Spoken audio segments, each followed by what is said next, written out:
বাগেরহাটের কচুয়া উপজেলার প্রত্যন্ত গ্রাম পদ্মনগরে নির্মিত হয়েছে দৃষ্টিনন্দন ডিজাইনের একটি আধুনিক মসজিদ কমপ্লেক্স। আধুনিক স্থাপত্য শৈলীর সঙ্গে মুসলিম ঐতিহ্যের সুনিপুণ সংমিশ্রণে গড়ে ওঠা এক গম্বুজ বিশিষ্ট এ মসজিদটির নান্দনিক সৌন্দর্য যে কারো নজর কাড়বে। স্থানীয় সূত্রে জানা যায়, ইজারা ও পদ্মনগর এই দুই গ্রামের প্রধান উপাসনালয় হিসেবে দীর্ঘদিন ধরে ব্যবহৃত হয়ে আসছিল পুরনো মসজিদটি।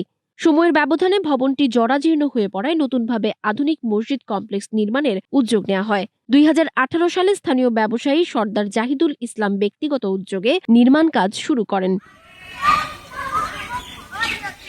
প্রায় অর্ধ শতাধিক শ্রমিকের নিরলস পরিশ্রমে ৩ বছর ধরে চলে নির্মাণ কাজ। পরবর্তীতে ২ তলা বিশিষ্ট এ মসজিদ কমপ্লেক্সটি সম্পন্ন হয়। মসজিদের অভ্যন্তরে একসঙ্গে প্রায় ৫ শতাধিক মুসল্লি নামাজ আদায় করতে পারেন। মসজিদের মূল ভবনের সামনে রয়েছে প্রশস্ত উন্মুক্ত স্থান, যা বড় জামাত ও ধর্মীয় আয়োজনে ব্যবহারের উপযোগী।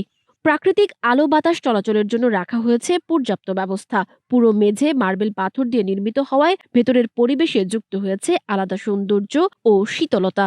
মূল ভবনের ৩ পাশে লোহার গ্রিল স্থাপন করা হয়েছে নিরাপত্তা ও বায়ু চলাচলের সুবিধার্থে। বিশেষভাবে নজর কাড়ে মসজিদের মেহরাব, যা পবিত্র কাবা শরীফের আদলে নকশা করা হয়েছে।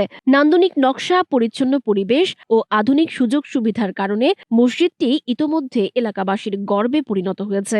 স্থানীয়দের আশা, এই মসজিদ শুধু ইবাদতের স্থানই নয়, বরং সামাজিক ও ধর্মীয় কার্যক্রমের কেন্দ্র হিসেবেও গুরুত্বপূর্ণ ভূমিকা রাখবে।